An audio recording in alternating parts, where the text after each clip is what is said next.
him. On it, turned behind, I had poo. Then by turning, I saw blood oozing all over. So I have never forgotten that experience. The pain a person feels out there who is not a police officer is what pain also a police officer can face. When they are driving and they're asking themselves, Obsaja, where are those? That alone, Obsaja. The man they're talking about, or they are calling a Kasaja, is a sarong actually. Security officers work under constant pressure.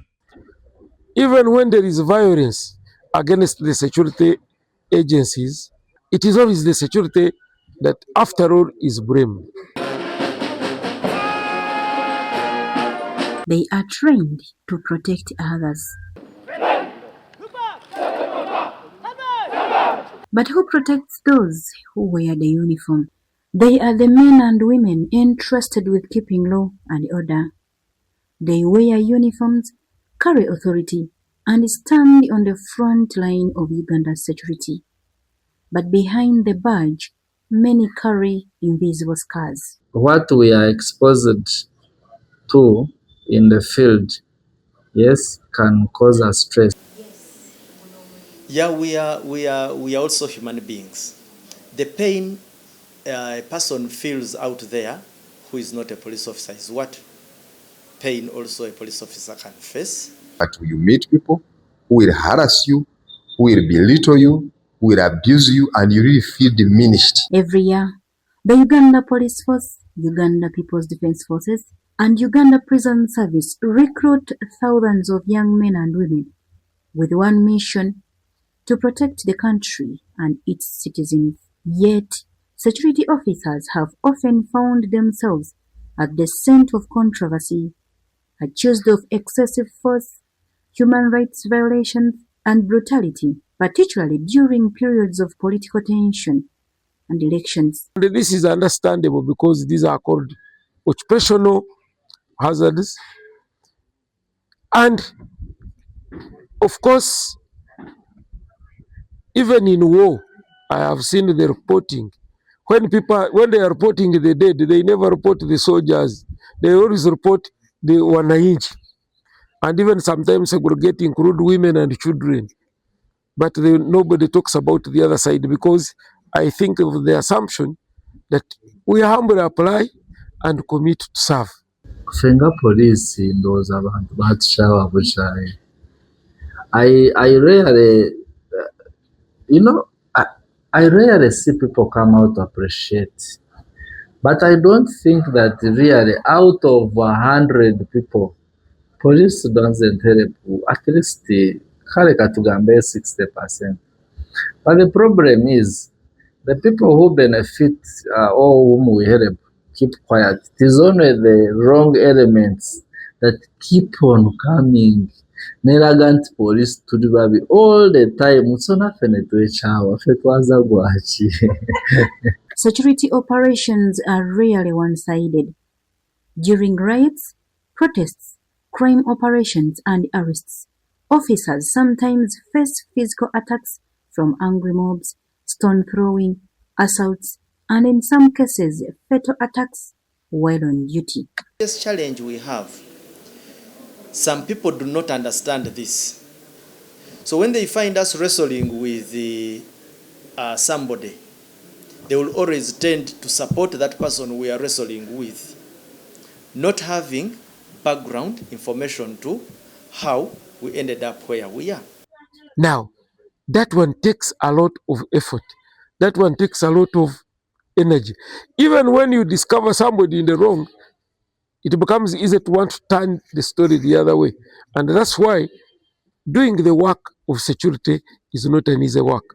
We have seen most of these people abuse us, and they say, you people, have you gone to school? You have not even gone to school, because most of the officers, as those people, have not been to school. Although Uganda does not publish comprehensive annual figures on violence against security officers, police statements over the years have reported numerous incidents in which officers have been injured or killed by armed criminals or violent crowds. Shooted themselves into a mob and reached PC Chemonges. He tried to fire some warning shots to deter the attacking mob, but he was overwhelmed and he lost his life. Now that video was captured in Iganga. You can see projectiles being thrown at the security officers. But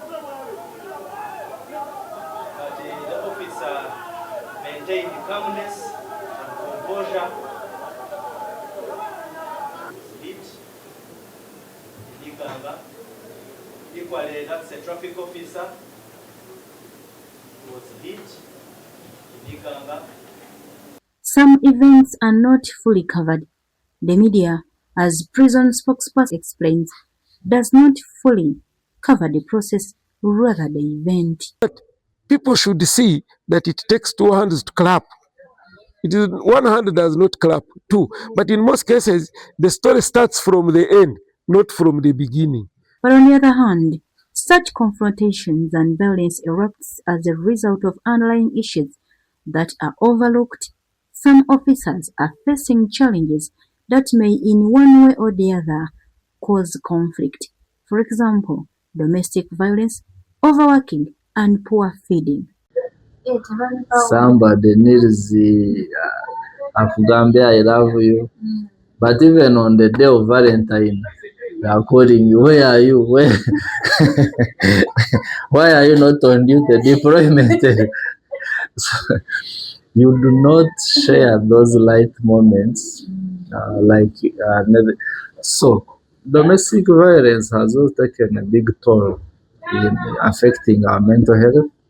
Kuraba bureba omuntu okukwajaruye naye nga yavudde ewaka bamuvumye, abaana tebalina fees, oluusi aluddewo okusasula, oluusi tumanyi okubeera mu neighborhood awo oli ali kusiika nkoko gwe walunze ekijanjaalo kyo. So gamba kati gwe why don't you be like your neighbor? Ogenda kuvaawo ng'olubuto omaze okulya ebijanjaalo olubuto lukolwemu.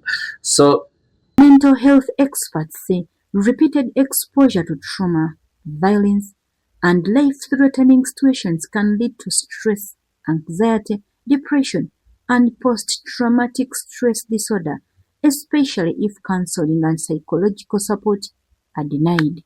So we know that in the forces, also people have deployments which may require them to be away from their homes. They also have financial needs. They also have social needs. They are all exposed to the same environment. Currently, given the different social demands, it's likely that they are also experiencing extreme mental stress. Mental health is a human rights issue.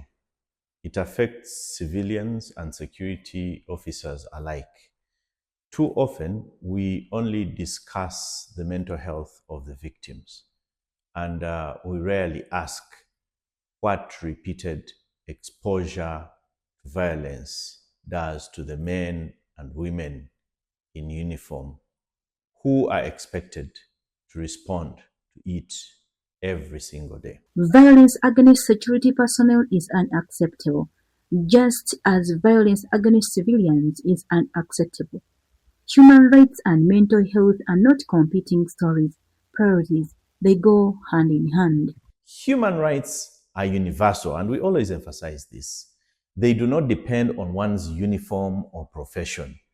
If we only speak when the civilians are harmed, but remain silent when the officers are abused, then we actually risk creating a selective human rights culture, which is bad.